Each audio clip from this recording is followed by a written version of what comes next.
എത്രയൊക്കെ ചെറുപ്പത്ത് ഒന്ന് വലുതായി കിട്ടിയെങ്കിന്ന് പ്രാർത്ഥിച്ചിട്ടുണ്ടെങ്കിലും നമ്മളെല്ലാവരും ഒരിക്കലെങ്കിലും ആഗ്രഹിച്ചിട്ടുണ്ടാവും ഒന്ന് ആ സ്കൂൾ ഡേയ്സിലോട്ട് തിരിച്ചു പോകാൻ പറ്റിയിരുന്നെങ്കിൽ എന്നല്ലേ. എൻ്റെ ഒരു ഹോബിയാണ് ഇങ്ങനെ പണ്ടത്തെ സാധനങ്ങളും പണ്ടത്തെ മാഗസിൻസ് ആയാലും പണ്ടത്തെ ആൽബംസ് ഒക്കെ എടുത്ത് നോക്കുന്നത്. അങ്ങനെ നോക്കുമ്പോൾ കിട്ടിയതാണ് ഒരു കവറിൽ എൻ്റെ മമ്മ കുറേ എൻ്റെ പണ്ടത്തെ സാധനങ്ങൾ ഇപ്പം ഞാൻ പ്രഷ്യസ് ആണെന്ന് മനസ്സിലാക്കുന്ന സാധനങ്ങൾ എടുത്തു വെച്ചായിരുന്നു.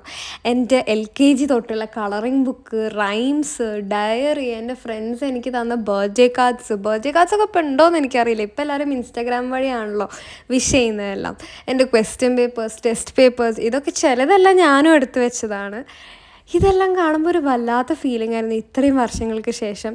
And last but not the least, slam book വായിക്കുന്നത്. ആ എഴുതിയതിൽ പലതും ഫ്യൂച്ചറിൽ നടന്നില്ലെങ്കിലും അതെല്ലാം വായിക്കുമ്പോൾ ഒരു പ്രത്യേക തരം ഫീലിംഗ് ആയിരുന്നു, പറഞ്ഞറിയിക്കാൻ പറ്റാത്ത ഫീലിംഗ് ആയിരുന്നു.